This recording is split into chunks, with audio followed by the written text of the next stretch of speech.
사랑하는 성도 여러분, 오늘 우리에게 주신 하나님의 말씀은 출애굽기 21장 12절부터 36절까지의 말씀입니다. 우리 계신 자리에서 한마음으로 말씀을 보시겠습니다.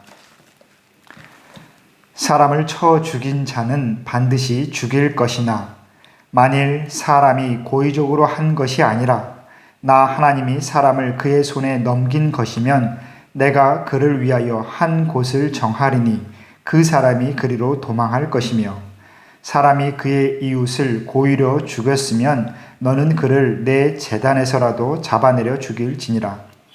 자기 아버지나 어머니를 치는 자는 반드시 죽일지니라. 사람을 납치한 자가 그 사람을 팔았든지 자기 수하에 두었든지 그를 반드시 죽일지니라. 자기의 아버지나 어머니를 저주하는 자는 반드시 죽일지니라. 사람이 서로 싸우다가 하나가 돌이나 주먹으로 그의 상대방을 쳤으나 그가 죽지 않고 자리에 누웠다가 지팡이를 짚고 일어나 걸으면 그를 친 자가 형벌은 면화돼 그간의 손해를 배상하고 그가 완치되게 할 것이니라. 사람이 매로 그 남종이나 여종을 쳐서 당장에 죽으면 반드시 형벌을 받으려니와 그가 하루나 이틀을 연명하면 형벌을 면하리니 그는 상전의 재산임이라. 사람이 서로 싸우다가 임신한 여인을 쳐서 낙태하게 하였으나 다른 해가 없으면 그 남편의 청구대로 반드시 벌금을 내되 재판장의 판결에 따라 낼 것이니라. 그러나 다른 해가 있으면 갚되 생명은 생명으로 눈은 눈으로 이는 이로 손은 손으로 발은 발로 된 것은 된 것으로 상하게 한 것은 상함으로 때린 것은 때림으로 갚을지니라. 사람이 그 남종의 한 눈이나 그 여종의 한 눈을 쳐서 상하게 하면 그 눈에 대한 보상으로 그를 놓아줄 것이며 그 남종의 이나 여종의 이를 쳐서 빠뜨리면 그 이에 대한 보상으로 그를 놓아줄지니라. 소가 남자나 여자를 받아서 죽이면 그 소는 반드시 돌로 쳐서 죽일 것이요 그 고기는 먹지 말 것이며 임자는 형벌을 면하려니와 소가 본래 받는 버릇이 있고 그 임자는 그로 말미암아 경고를 받았으되 단속하지 아니하여 남녀를 막론하고 받아 죽이면 그 소는 돌로 쳐 죽일 것이고 임자도 죽일 것이며 만일 그에게 속죄금을 부과하면 무릇 그 명령한 것을 생명의 대가로 낼 것이요 아들을 받든지 딸을 받든지 이 법규대로 그 임자에게 행할 것이며 소가 만일 남종이나 여종을 받으면 소 임자가 은 30세겔을 그의 상전에게 줄 것이요 소는 돌로 쳐서 죽일지니라. 사람이 구덩이를 열어 두거나 그 구덩이를 파고 덮지 아니하므로 소나 나귀가 거기에 빠지면 그 구덩이 주인이 잘 보상하여 짐승의 임자에게 돈을 줄 것이요 죽은 것은 그가 차지할 것이니라. 이 사람의 소가 저 사람의 소를 받아 죽이면 살아있는 소를 팔아 그 값을 반으로 나누고 또한 죽은 것도 반으로 나누려니와 그 소가 본래 받는 버릇이 있는 줄 알고도 그 임자가 단속하지 아니하였으면 그는 소로 소를 갚을 것이요 죽은 것은 그가 차지할 것이니라. 아멘. 할렐루야. 오늘 우리에게 주신 이 하나님의 말씀이 우리의 삶에 힘이 되고 소망이 되기를 다시 한번 소망합니다. 여러분께서는 정의로움에 대해서 어떻게 생각하십니까? 여러분이 생각하는 그 의로움이란 과연 어떠한 기준 위에 서 있는가 한번 생각해 보시길 바랍니다. 세상적인 정의로움, 의로움은 균형을 맞추는 것입니다. 인간이 생각하는 의로움은 균형, 모든 것이 평등하게 맞춰진 그 상태를 의미하지요. 그리고 그 균형, 평등함의 기준은 바로 내 자신에게 있습니다. 내가 생각하기에, 내가 판단하기에 치우침이 없으면 그곳에 정의가 잘 이루어졌다라고 우리는 판단하게 됩니다. 하지만 하나님께서 말씀하시는 그 의로움, 정의는 이 사회적인 의로움과는 좀 차이가 있습니다. 어떠한 차이인가 한번 깊이 생각해 보시면 사회적인 그 의로움의 기준에서 한 걸음 더 우리의 자발적인 행동을 요구하시는 것이 바로 하나님의 의로움의 질적인 차이라고 생각합니다. 어제 우리가 주일 설교의 말씀에서도 함께 은혜를 나누었는데 천국에서 가장 큰 자, 가장 성공함의 기준이 무엇이라고 우리가 어제 나눴을까요? 네, 바로 세상에서의 성공 또 어떠한 결과의 이룸이 아니라 이 땅에서 우리가 맺는 믿음의 결실, 예수님의 삶 가운데 우리가 그 삶을 닮아가는 그 모습이 바로 하나님께서 말씀하시는 의로움, 우리 인간에게 있어야 되는 그 의로움이다 라고 말씀드렸습니다. 그래서 가장 성공한 자, 위대한 자는 모든 사람 위에 군림하는 것이 아니라 바로 모든 사람의 끝이 되어서 그들을 섬길 수 있는 사람이다 라고 말씀드렸죠. 그래서 파이디온, 자기 결정권이 없는 자, 어린아이와 같은 자, 누군가에 의해 삶이 이끌려 갈 수밖에 없는, 성장해 갈 수밖에 없는 그러한 사람, 그 한 사람을 섬기는 것이 천하에 대한 관심을 갖는 것보다 더 중요한 정의다라고 말씀드렸습니다. 하나님의 의로움은 바로 모든 사람의 균형 있는 삶, 그리고 하나님께서 주신 그 삶을 회복하는 것에 있습니다. 각자의 삶의 자리가 틀린데 또한 각자가 받은 달란트, 은사, 하나님께서 이 땅에 두신 그 목적이 다 다른데 각자가 받은 그 목적을 스스로 깨닫고 그 하나님의 이끄심대로 삶의 길이 치우침 없이 놓여있는 상태, 그것이 바로 하나님께서 보시는 균형 있는 삶, 의로운 삶인 것이지요. 그래서 하나님께서는 자기 자신에게 주목하듯이 하나님께 주목하고 또한 우리의 이웃, 내 이웃에게 주목하라라고 말씀하십니다. 고대 근동의 유대의 절기의 모습을 기록한 유대의 그 역사책이 있습니다. 풍속책이지요. 그곳에 보시면 유대인들이 예전에 그 고대 근동 지역에서 어떻게 자신들의 명절을 지냈는지가 나옵니다.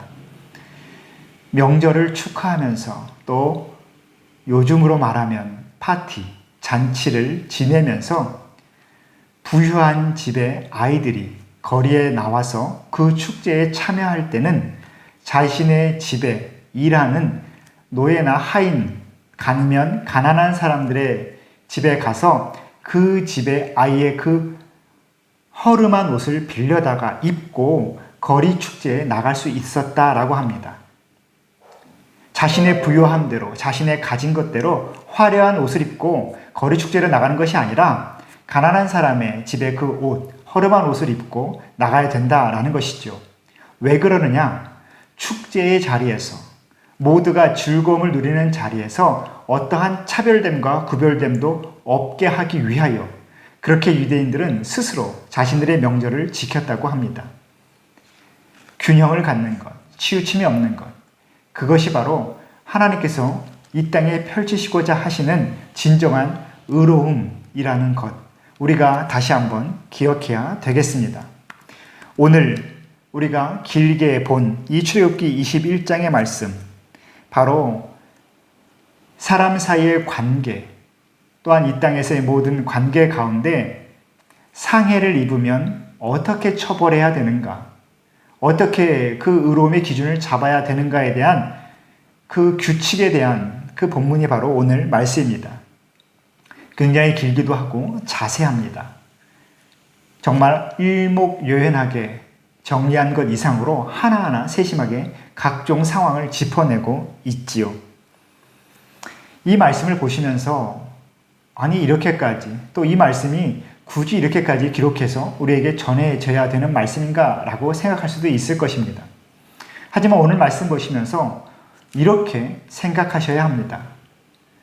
하나님께서 이렇게 모든 관계 가운데 서로 간에 그 어그러짐을 바로 잡으라는 이 말씀은 결국 서로를 존중하라라는 하나님의 마음이 담겨 있다는 겁니다. 존중하라는 것. 하나님께서 이 땅에 창조하신 그 모습이 상처 입었다면, 어그러졌다면 그것이 회복할 수 있도록 서로 간에 최선을 다해라. 그 상처 입은 사람, 그렇게 손해를 본 사람, 삶의 일정 부분이 부서지고 깨뜨려진 사람, 다른 사람에 의해서 그렇게 어긋나버린 삶의 모습을 갖게 된 사람을 배려하고 그 사람을 존중하고 그 사람이 회복할 수 있도록 너희가 보상해라 라는 그 말씀이 바로 오늘 출애굽기 21장의 말씀이다 라는 겁니다. 그래서 오늘 시작의 말씀 출애굽기 21장 12절 말씀은 먼저 사람을 죽인 사람을 반드시 죽여라 라고 먼저 선포하십니다. 다른 사람의 생명을 해한 사람은 자신의 생명도 빼앗길 줄 알아야 된다라는 것입니다. 물론 하나님께서는 여기서도 아주 세심하게 배려하십니다. 고의가 아닌데 돌발적인 상황에서 혹시나 살인을 하였다면 하나님께서 정하신 도피성, 하나님께서 피할 곳을 예비하신 그곳에 가서 숨어 있어라. 그리고 내가 평생 반성해라 라고 그렇게 배려하시죠. 하지만 고의로 사람을 해하였다면 반드시 죽여라 라고 먼저 말씀하십니다. 사람의 생명은 하나님께서 이 땅에 허락하신 것입니다. 다른 사람의 생명은 물론 내 자신의 생명도 하나님의 손 안에 있음을 우리는 알아야 합니다. 우리의 손으로 생명을 끊을 권리, 그러할 능력은 없습니다. 스스로의 생명을 해하게 만드는 그 마음, 그 의지는 바로 사탄의 의지입니다. 악한 영의 의지인 것이죠. 혹시나 삶의 막막한 벽에 누군가 다다라 있다면, 그래서 자신의 생명을 가볍게 여겨주는 그러한 생각에 미치고 있다면 우리는 그 사람을 위하여 중보하고 그 사람을 품어야 되겠습니다. 생명의 소중함, 그 생명의 주권이 누구에게 있는지 우리는 내 자신에게 또 내 이웃에게 분명히 전해야겠지요. 그리고 그 기준에 예외는 없습니다. 14절 말씀 보시면 고의로 죽였는데 그 사람이 하나님의 제단에 있다 하더라도 그 제단에서 끌어내려 심판하라 라고 하나님께서 말씀하시죠. 이 말씀은 곧 목회자나 어떠한 하나님의 일을 한다라고 교회 안에서나 믿음의 공동체 안에서 중요한 직분을 맡았을지라도 그 사람의 범죄함을 덮을 수 없다라는 것. 하나님의 기준은 모든 사람에게 공평하다라는 것을 먼저 우리에게 가르쳐 주고 계십니다. 그리고 그 이후에 있는 모든 말씀들, 15절 이하의 말씀들 쭉 보시면 부모를 존경하지 않는 자나 납치한 자 모두 하나님께서 생명을 해하라 라고 말씀하십니다. 이 말씀은 무엇이냐? 하나님의 형상대로 지음받았고 하나님께 주신 그 생명을 품고 있는 모든 사람, 나와 나 이외에 이 땅에 있는 모든 생명을 존중하고 귀하게 여기다라는 말씀입니다. 사람의 생명을 또한 하나님의 형상을 가볍게 여기는 사람은 하나님께서 벌하시는 그 징계를 피할 수 없다라는 것을 오늘 분명히 밝히고 계십니다. 하나님의 형상대로 지음받은 그 모습을 훼손하지 말라라는 것이죠. 하나님의 형상대로 지음받았다. 바로 하나님께서 본인의 모습대로 우리를 창조하시고 하나님께서 가지신 그 생명의 기운을 불어넣어 주셔서 이 땅의 모든 생명들을 다스리고 함께 조화롭게 살아가라라고 그렇게 우리를 이 땅 가운데 이끌어내셨는데 그렇게 이 땅에서의 생명을 하나님께 주신 그 모습대로 그 목적대로 살아가고 있는 모든 이들을 가볍게 여기지 말고 그 안에 있는 하나님의 마음, 하나님의 모습을 찾고자 애쓰며 서로에게 담겨 있는 하나님의 형상을 찾고자 그렇게 귀하게 여기며 살아가라라고 하나님께서는 지금 강조하고 계신 것입니다. 그리고 그 이후에 있는 말씀들, 18절 이후의 말씀들은 어떠한 말씀이냐? 바로 타인에 대한 그 배려심을 너희가 반드시 갖고 서로를 배려해라.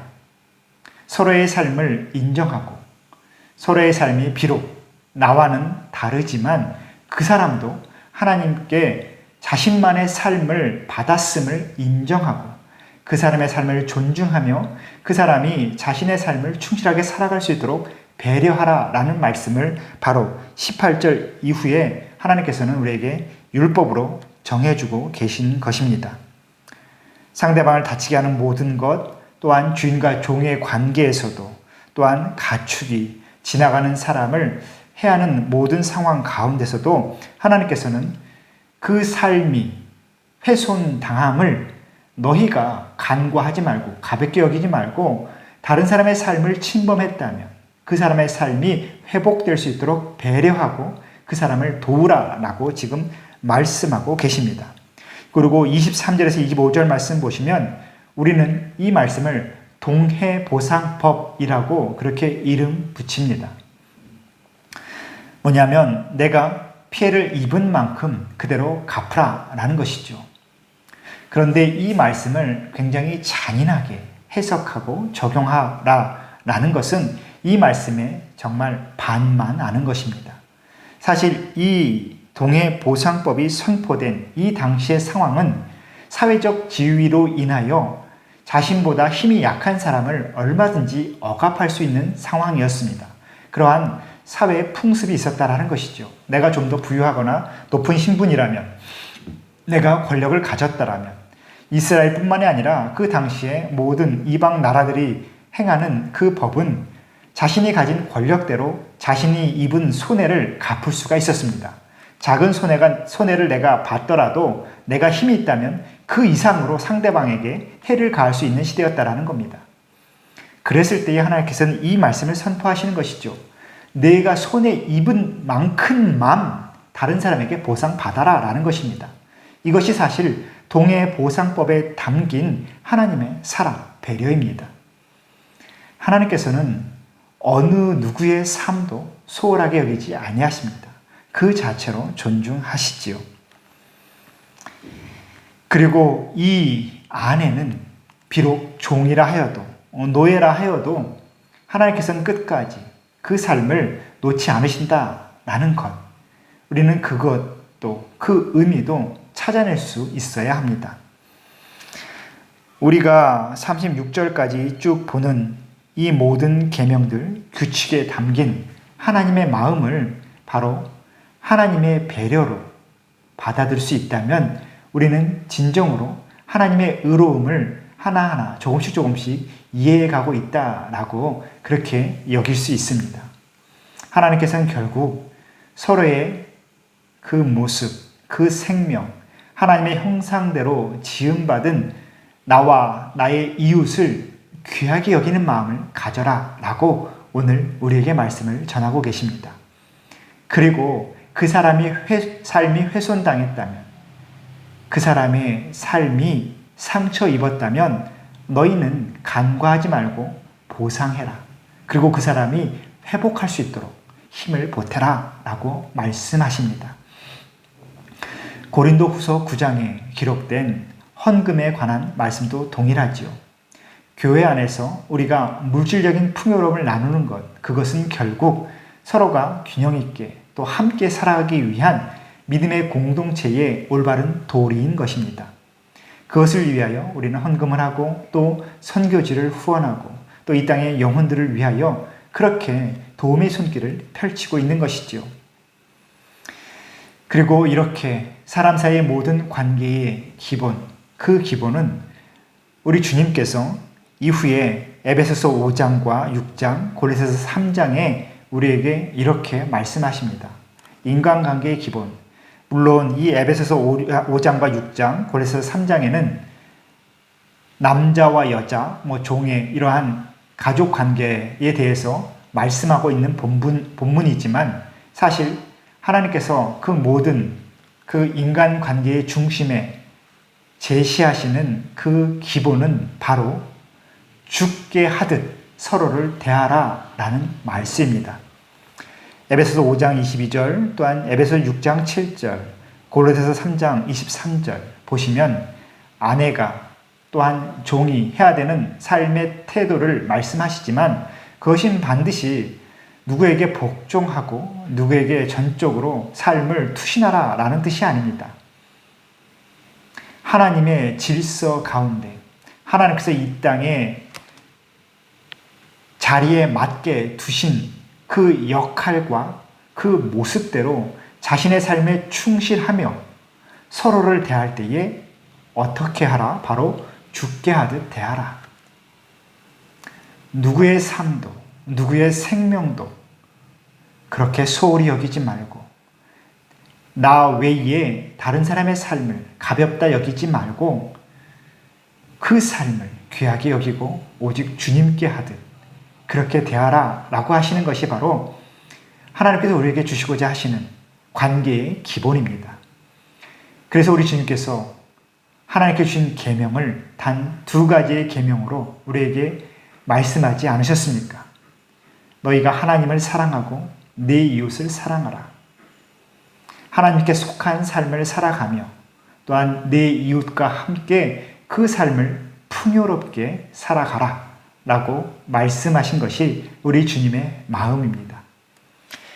여러분, 오늘 우리에게 허락된 모든 일상 가운데에 누구를 만나든지 오직 주님께 하는 우리의 모습을 발견할 수 있기를 소망합니다.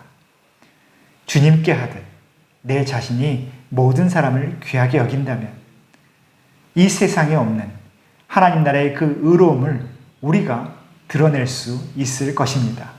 오늘도 그러한 귀한 섬김의 자리에서 또한 믿음을 전할 수 있는 그 자리에 올바로 서 있는 저와 여러분이 되기를 다시 한번 소망합니다. 사랑하는 성도 여러분, 오늘도 하나님의 샬롬을 전합니다. 우리 함께 기도하겠습니다. 우리의 삶의 주인 되신 하나님 아버지, 한 주의 시작을 하나님의 말씀 앞에 하나님의 품 안에서 할 수 있도록 하시니 감사합니다. 오직 주의 영에 사로잡힘을 하나님의 품 안에 있음을 기쁨으로 여기는 이곳에 있는 모든 성도들의 그 삶을 주님 주목하여 주시고 그 삶의 발걸음을 주님 친히 도와 주옵소서. 세상을 살아가며 때로는 우리의 삶이 훼손당하고 또한 우리도 모르는 사이에 다른 사람의 그 삶을 침범할 때가 있습니다. 서로의 삶이 다양하고 또 서로의 삶의 모습이 다르기 때문에 때로는 서로가 자신도 모르는 사이에 상처가 될 수 있음을 우리가 깨닫게 하여 주옵소서. 서로를 향한 그 배려, 존중의 마음, 하나님께서 우리에게 주신 그 믿음의 눈으로 볼 수 있도록 도와주시고 서로의 삶이 하나님의 은혜로 충만해지고 또한 풍요로워지도록 그렇게 섬기며 사랑하며 살아갈 수 있도록 주님 우리를 이끌어 주옵소서.